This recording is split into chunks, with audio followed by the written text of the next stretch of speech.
예수님은 예수님을 사랑하는 사람들을 찾으시고 그 사람들에게 예수님의 일을 맡기십니다. 오늘은 요한복음의 마지막 시간입니다. 마지막 시간, 특별히 오늘 끝절 24절, 마지막 25절인데요. 24절에 보시면 이 일들을 증언하고 이 일들을 기록한 제자가 이 사람이라 우리는 그의 증언이 참된 줄 아노라 했습니다. 요한복음의 저자를 밝혀주고 있는 부분인데요. 요한복음을 지금까지 우리가 살펴보면서 그 예수님의 사랑하시는 제자가 요한복음에 중간중간 등장했습니다. 그러니까 20절에도 등장하죠. 베드로가 돌이켜 예수께서 사랑하시는 그 제자가 따르는 것을 보시니 라고 되어 있는데, 이 제자, 그가 바로 24절에 기록된 그 제자, 동일한 사람이고요. 그래서 우리는 이 제자가 이제 요한일 것이다 라고 생각을 하고 있습니다. 요한복음이 우리 가운데 전해주는 마지막 말씀은 내가 나를 사랑하느냐입니다. 그러니까 복음은 예수님의 말씀이잖아요. 그러니까 예수님께서 우리에게 말씀하신 거죠. 내가 나를 사랑하느냐. 그 말씀으로 요한복음은 마무리됩니다. 부활하신 예수님께서 제자들에게 3번을 나타나셨다라고 요한복음은 말씀하고 있습니다. 그것이 이제 어저께 본문이었고요. 오늘은 15절부터 봤는데 14절에 보시면 예수님께서 제자들에게 3번째 나타나셨다라고 하는 기록이 있습니다. 그리고 3번째 나타나셔서 예수님은 제자들에게 아침밥을 차려주셨습니다. 예수님께서 친히 요리사가 되셔서, 셰프가 되셔서 많은 제자들에게 먹을 것을 차려주시는 그러한 모습을 보여주셨죠. 그리고 15절에는 아침밥을 다 먹은 후에 예수님께서 베드로를 향해 물으셨습니다. 그 물음은 3번이나 반복이 되었죠. 그리고 내용은 우리가 잘 아는 것처럼, 아까도 말씀드린 것처럼 내가 나를 사랑하느냐 였습니다. 반복되는 질문 가운데 베드로의 대답도 똑같았습니다. 똑같은 대답이 3번 반복되죠. 주님, 그렇습니다. 제가 주님을 사랑합니다.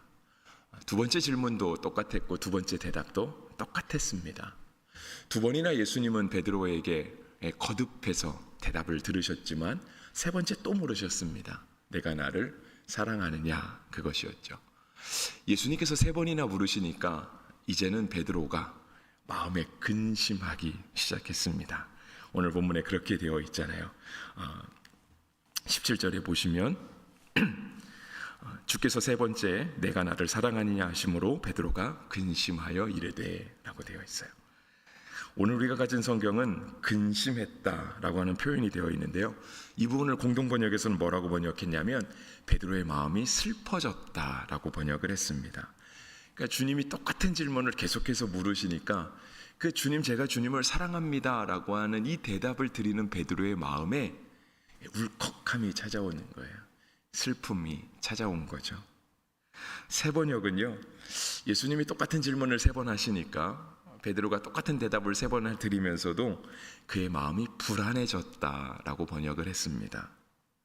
그리고 새한글 성경은 똑같은 대답을 3번째 드리는 베드로의 마음이 괴로웠다라고 번역을 했습니다.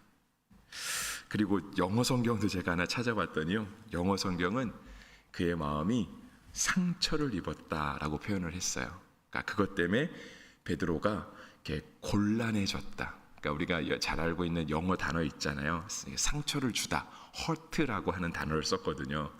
모르는 단어는 아니지만 그렇게 되면 자꾸 사전을 찾아보게 돼요. 근데 사전을 찾아봤더니 가장 많은 뜻은 이제 다치게 하다, 아프게 하다라고 하는 뜻이 있지만 감정을 상하게 하고 또 피해를 보게 하고 곤란하게 하다라고 하는 말이 이 단어에 있다고 영어 사전이 우리에게 말해주고 있더라고요.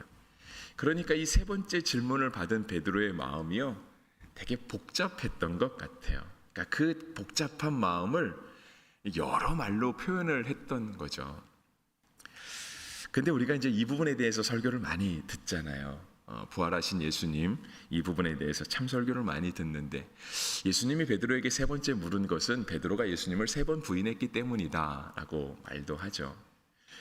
그래서 어쩌면 예수님은 꼭 숫자 3번의 의미를 두시기보다는 어쩌면 베드로를 이렇게 위로하고 싶으셨던 것 같아요.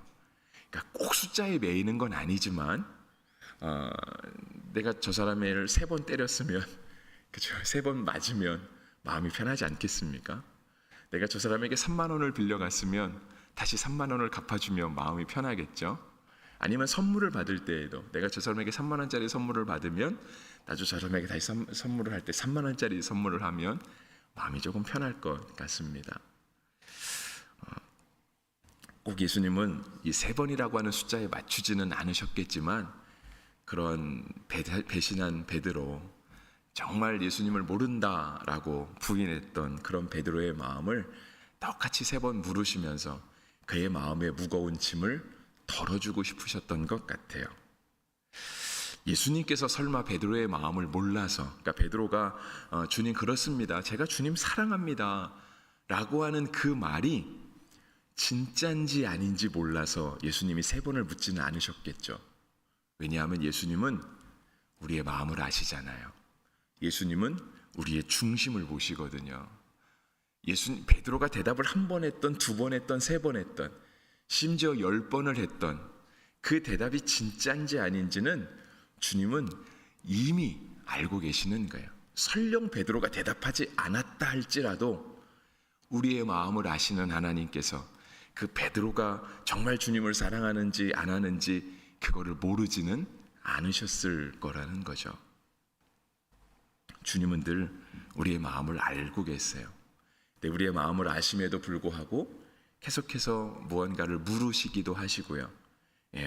어떤 일들을 계속해서 만들어 가시기도 하시죠. 그럴 때 주님께서 우리에게 반복해서 그러한 일들을 묻거나 만들어 가시는 것은 하나님 앞에 서 있는 우리의 마음을 다시금 다잡게 하기 위함이다. 바로 그것에 목적이 있습니다.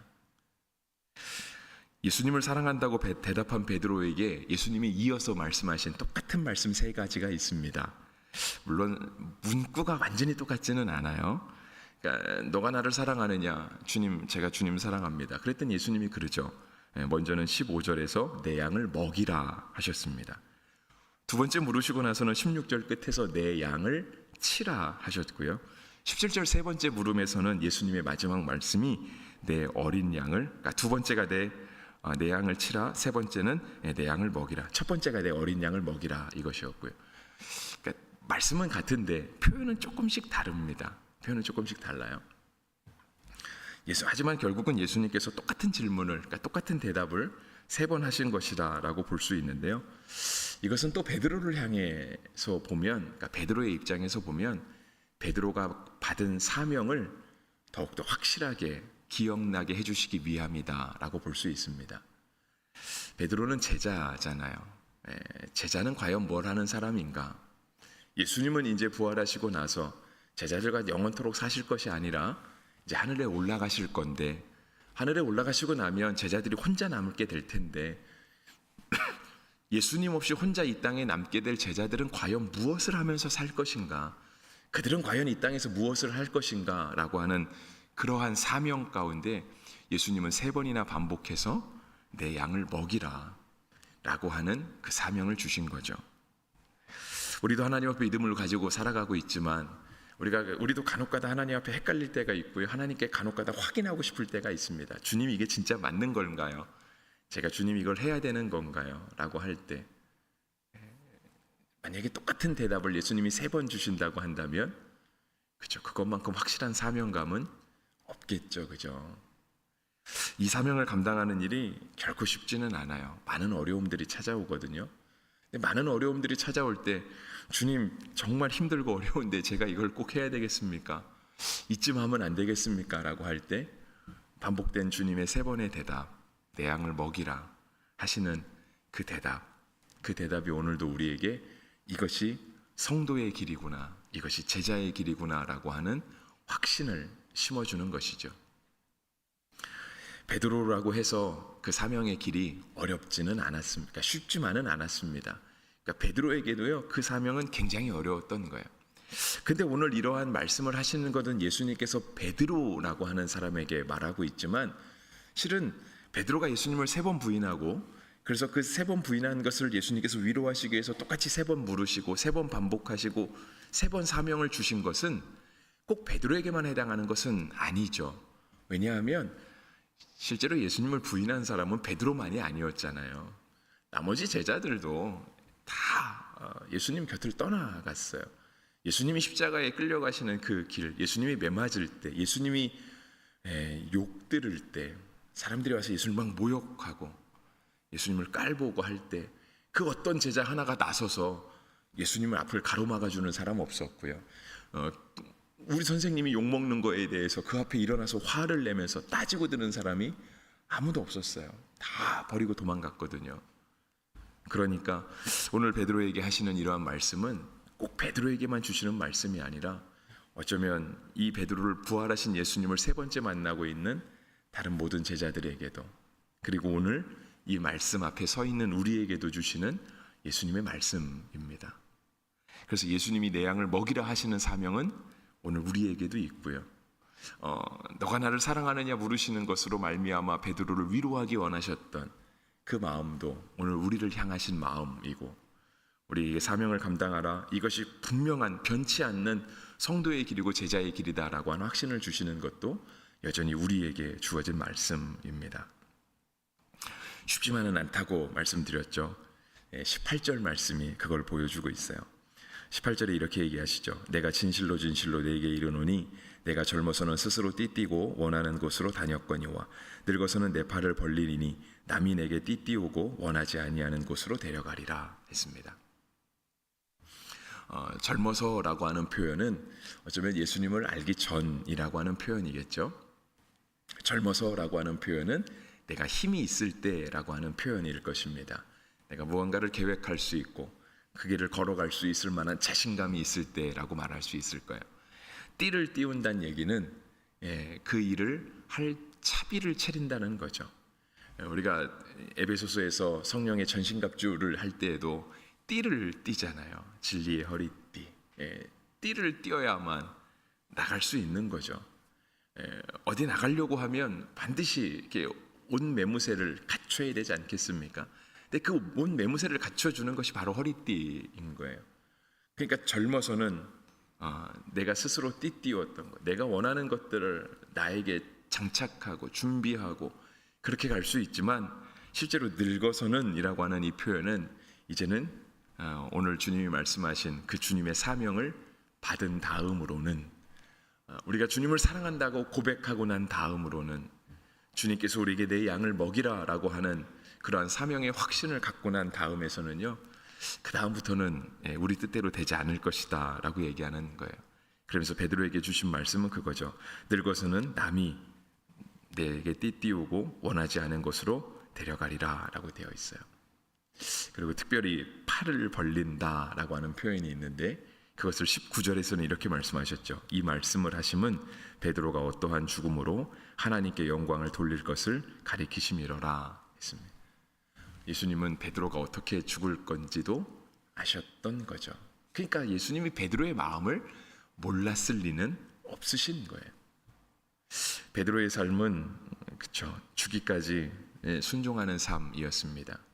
죽기까지 예수님께서 말씀하신 내 양을 먹이라 하는 그 사명을 감당하는 삶이었습니다.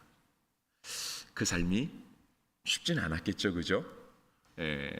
남이 내게 띠띠우고 남이 내게 원치 않는 곳을 데려가고 남이 너의 팔을 벌리고, 그 삶은 베드로에게도 역시 힘든 삶이었을 거예요. 힘들다라고 하는 표현을 우리 아까 설교를 시작할 때 했던 표현으로, 베드로가 근심했다라고 하는 표현으로 하면 근심이 많은 삶이라고도 할 수 있겠죠. 그리고 불안한 삶이라고도 얘기할 수 있을 것이고요, 괴로운 삶이라고도 얘기할 수 있을 것이고요, 영어 번역 허트라고 하는 상처받은 삶, 곤란한 삶, 피해를 본 삶, 그런 삶이라고도 말할 수 있을 것입니다. 그러니까 주님이 우리에게 똑같은 질문을 3번 하시는 거예요. 너가 나를 사랑하느냐? 주님, 제가 사랑합니다. 근데 자꾸 이 질문을 3번째 대답하고 나니까 우리의 마음이 불안하고 근심이 오고 상처를 받고 곤란하고, 근데 주님이 나중에 베드로에게 말씀하신 거는 그거예요. 남이 내 팔을 벌리고 남이 너에게 띠띠우고 남이 너를 원하지 않는 곳으로 데려가고, 이것도 역시 괴롭고 근심되고 손해를 보고 곤란하고 그런 삶이거든요. 둘 다 마찬가지예요. 우리가 주님을 사랑해서 사명을 감당하는 삶도 그렇고, 주님이 자꾸 나한테 사랑하느냐 물어볼 때 내 진심이 전해지지 않나? 주님이 내 마음을 모르시나? 내가 정말 주님을 사랑하는데 이거를 주님이 모르셔서 그러시나 하는 것도 역시 불안하고 걱정되고 그 마음이라는 거예요. 근데 둘 중에 뭐가 더 불안하고 뭐가 더 근심될까요? 뭐가 더 우리에게 괴로운 일일까요? 사명을 감당하는 것, 그래서 받는 어려움들이 더 괴로운 걸까요? 아니면 우리가 주님을 사랑하는데 내가 주님을 사랑한다라고 하는 이 진심이 주님께 전해지지 않고 다른 사람에게 전해지지 않고 그것이 나타나지 않는 것이 더 괴로울까요? 저는 요거가 아닌가 싶어요. 처음에 나타났던 그 괴로움. 내가 주님을 사랑한다고 얘기하는데 주님 제가 성도입니다. 주님 제가 제자입니다. 제가 예수 믿는 사람입니다. 라고 말은 하는데 그 진심이 전달되지 않을 때, 그것이 물론 주님은 모르실 리가 없지만 주님께도 전달되지 않고 사람에게도 전달되지 않을 때, 그때 받는 괴로움이 정말 우리에게 더 큰 괴로움이 아닐까라고 하는 거죠. 여러분, 우리도 교회에서 다 봉사하시잖아요. 새벽에 나와서 예배드릴 만한 분들은 어디선가 다 봉사하시고 정말 이름도 없이 빛도 없이 다 교회를 위해서 힘쓰시는 분들, 기도하시는 분들이 있잖아요. 어렵고 힘들죠, 그죠? 힘들어요. 근데 그러한 것들이 그냥 묻혀지는 게 주님께 이 마음이 전달되지 않는 게 더 힘들잖아요. 어쩌면 오늘 하루도 오늘 또 교사 강습회가 있어서 그럴 수도 있고 내일이 주일이어서 그럴 수도 있는데요. 어쩌면 우리가 주님 앞에 살아가는 삶이 이래도 저래도 힘든 걸 수도 있는데 정말 우리에게 괴로운 것은 무엇이냐면 바로 그거죠. 베드로와 같은 괴로움. 내가 주님을 사랑하는데 내가 주님을 위해서 살기를 원하는데 그 마음이 전달되지 않을 때, 그 진심이 드러나지 않을 때, 그것이 정말 괴로운 삶인데 어쩌면 오늘 하루도 그럴지도 모르겠어요. 우리가 예수 믿는 것 때문에 손해봐야 되고 참아야 하고 자존심 상해야 되고 하는 그 괴로움들이 있겠죠. 그 순간에는 그게 더 클지 모르겠지만 그렇죠.